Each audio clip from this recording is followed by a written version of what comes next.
yang mana stok dari gabah ini juga cukup terbatas. Bahkan untuk panggilan kecil ini nampaknya juga banyak yang mati suri. Silakan Pak Suwandi. Iya, terima kasih dan ini sangat menarik, Mas Bram. Kita sebenarnya mengenal dua pasar di padi ini unik. Ada pasar beras di konsumen, ada pasar gabah di petani yaitu farm gate. Ini jarak antara pasar gabah ke pasar beras itu panjang rantai pasok. Ada sampai 7 sampai 9, yang paling pendek kan sampai 3 titik saja. Ini rata-rata panjang. Nah, setiap rantai pasok itu kan ada simpul, setiap simpul mesti ada margin. Nah, inilah yang perlu menjadi atensi perhatian bahwa perubahan dinamika harga di beras di pasar tidak diikuti secara pas banget di petani, tetapi kondisi sekarang justru kita lihat bagi petani yang sedang panen bulan-bulan ini dan bulan ke depan sedang menikmati harga yang baik untuk gabah. Nah itu, dan ciri-cirinya sekarang NTP baru benar ini 106 untuk petani, terutama tanaman pangan. Selama ini kan di bawah 100, dan terkait dengan pasokan saya sampaikan kita menggunakan 3 data untuk melihat ini, plus 1 data kita lakukan verbal, verifikasi validasi di lapangan. Kami menggunakan data BPS Bapak, dan karena sudah kebijakan satu pintu, tapi secara internal kita menggunakan satelit Syscrop dan juga secara rutin official report, laporan daerah, bahwa sejak Januari sampai Oktober ini kalau data BPS ada panen 9,36 juta, kalau data satelit kita malah lebih tinggi 11,6, laporan daerah sekitar 10,3 juta. Dan tiap hari ada panen, tiap hari ada tanam Pak Bram. Seperti contoh bulan Juli kemarin itu panen 828.000 hektar itu untuk padi data BPS. Untuk Agustus 815, dan sudah bisa prognosa September dari tanam Juni lalu kan sekarang September bisa dipanen nanti itu 832.000 hektar. Oktober itu yang ditanam Juli, ini hitungan KSA BPS, ini akan panen 753.000 hektar. Artinya apa?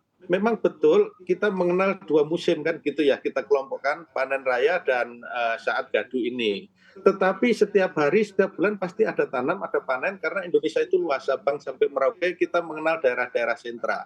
Nah, optimum yang paling bagus itu pas panen raya, itu 62% produksi ada di saat panen raya.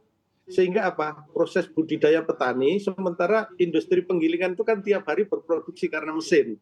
Sementara budidaya musiman. Nah, sistem penyimpanan logistik ini sangat penting, sistem distribusi sangat penting karena tadi jarak dan lainnya, itulah yang mempengaruhi semuanya. Dan tadi Pak Tarto sudah pas sekali menjelaskan tidak hanya strukturnya yang terkait dengan bisnis padi ini, strukturnya kita punya petani sebagai produsen itu 14 juta rumah tangga petani padi, 14 juta loh rumah tangga, bukan ya orang ya. Jadi satu keluarga kan rata-rata 4. Kemudian struktur penggilingan 169.000 penggilingan dan sekian pedagang dan sekian gudang. Sementara konsumen kita strukturnya kan 278 juta jiwa. Nah, inilah boleh dikatakan di produsen ini kan petani price taker, bukan price maker. Rata-rata secara umum itu konsumen juga price taker, bukan price maker. Dan pemerintah punya kebijakan harga dasar atau HPP untuk melindungi petani. Sementara untuk melindungi konsumen pakai HET. Itulah yang menjadi kebijakan pemerintah, operasional di lapangan lah yang perlu dicermati. Itu baru struktur bisnis padi. Kemudian struktur di penggilingan tadi dijelaskan. Hanya 0,6% penggilingan besar, 4% penggilingan sedang, 95% penggilingan kecil. Bagaimana sinergi yang besar sama kecil? Kemitraan, yang kecil memproduksi beras PK, yang besar ngambil jadikan beras akhir baik premium maupun medium, kan gitu ya. Nah, faktor hard system ini yang perlu menjadi atensi. Kemudian perilaku pasar. Ada perilaku pasar yang merespon dari berbagai informasi disampaikan Pak Tarto tadi. Di situ psikologi pasar ekspektasi bisa macam-macam. Jadi kita tetap mestinya kondisi saat ini tenang, tetapi waspada, hati-hati, dan kita antisipasi. Di sisi kami, kebijakan Bapak Menteri Pertanian mensolusi ini dengan cara saat kemarau dan El Nino ini, satu, antisipasi dini early warning system sudah dilakukan sejak Mei lalu sampai sekarang. Yang kedua, adaptasi dan mitigasi terhadap iklim. Kita sedang berjalan ini karena puncak El Nino itu bulan Agustus September ini, dan nanti berangsur menurun. Kemudian kita kolaborasi kepada semua stakeholder, bahkan banyak masukan dari Komisi 4, DPR, kemudian Perpadi, dengan Bulog kita kerjasama, dengan Bappenas, Kementerian Perdagangan, dan semuanya termasuk PUPR terkait dengan air. Dan membuat gerakan nasional pengendalian dampak El Nino dengan menanam 500.000 hektar tahun bulan Agustus September sampai Oktober ini di 10 provinsi. Ini sifatnya luas tambah tanam. Jadi menambah luas tanam, bukan nambah luas lahan. Kita kejar itu untuk mensolusi di saat-saat yang kondisi musim kering ini. Termasuk ini pendekatannya lengkap, hulu hilir on farm semuanya, penyiapan hulu airnya, budidayanya, benihnya yang tahan kekeringan, budidaya hemat air jangan boros, pasca panen hingga penggilingannya terkontrol. Nah, saya menambahkan sedikit informasi Pak Tarto. Kami bersama Satgas Pangan itu juga melakukan pendataan sesuai ketentuan berlaku dan ada kerjasama. Kita ada juklaknya.